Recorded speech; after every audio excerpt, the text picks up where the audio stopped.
بسم اللہ الرحمن الرحیم۔ قبر کے سوالات۔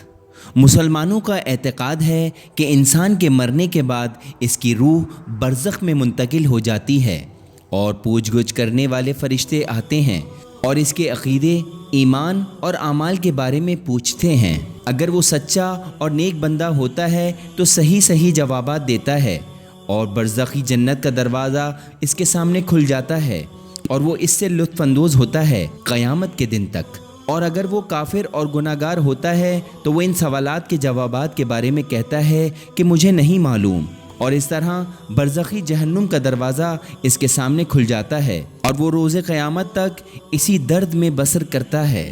امام علی علیہ السلام کا فرمان کا مفہوم ہے کہ موت کے بعد پیش آنے والے حالات خود موت سے زیادہ سخت ہیں۔ ہوشیار رہو قبر سے، اس کے اندھیرے اور تنہائی سے۔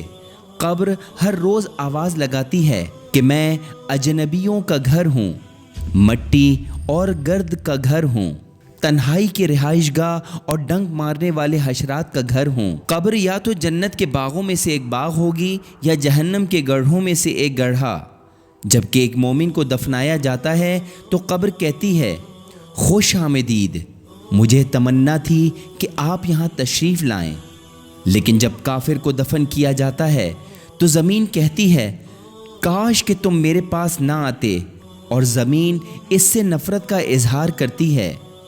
اس وقت اس کافر کو ایسا لگتا ہے کہ اس کی تمام ہڈیاں آپس میں ایک دوسرے کے ساتھ پس رہی ہوں۔ بہار الانوار کی جلد نمبر 6 صفحہ نمبر 218 میں ہے، اپنے جسموں کو اس سختی سے بچاؤ کہ جسے وہ برداشت نہیں کر سکتے۔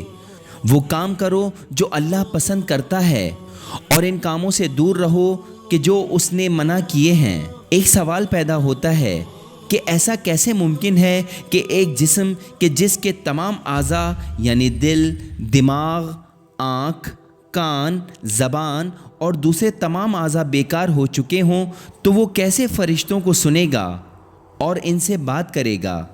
اس کے علاوہ بھی ایک سوال کہ فرشتے کیا آپ کی دنیاوی زبان میں آپ سے بات کریں گے؟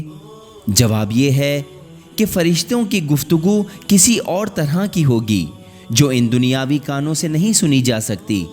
جس طرح حضرت جبرائیل علیہ السلام جب رسول خدا سے باتیں کرتے تھے، جبکہ ان کے ارد گرد لوگ ان باتوں کو سننے سے قاصر ہوتے تھے۔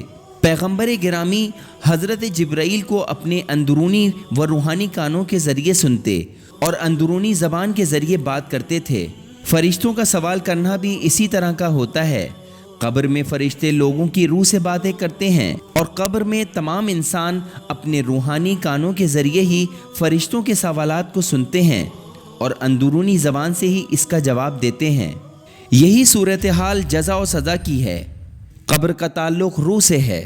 جو تکلیف دہ مخلوقات قبر میں دکھائی دیں گی وہ روح کو زخمی کر دیں گی، جو کہ جسمانی تکلیف سے کہیں زیادہ ہوگی۔ اس زمین پر آپ نے نہیں دیکھا ہوگا کہ قبر کسی مردے کو دبا رہی ہو، یا جہنم کی آگ کا مشاہدہ نہیں کیا ہوگا۔ لہٰذا روایات میں جس قبر کا تذکرہ ملتا ہے وہ کسی اور جگہ ہے۔ قبر دراصل برزخ کے مرحلے کا پہلا درجہ ہے۔ سورہ مومنون کی آیت نمبر 100 میں ارشاد رب العزت ہے، اور ان کے پیچھے ایک عالم برزخ ہے جو قیامت کے دن تک قائم رہنے والا ہے۔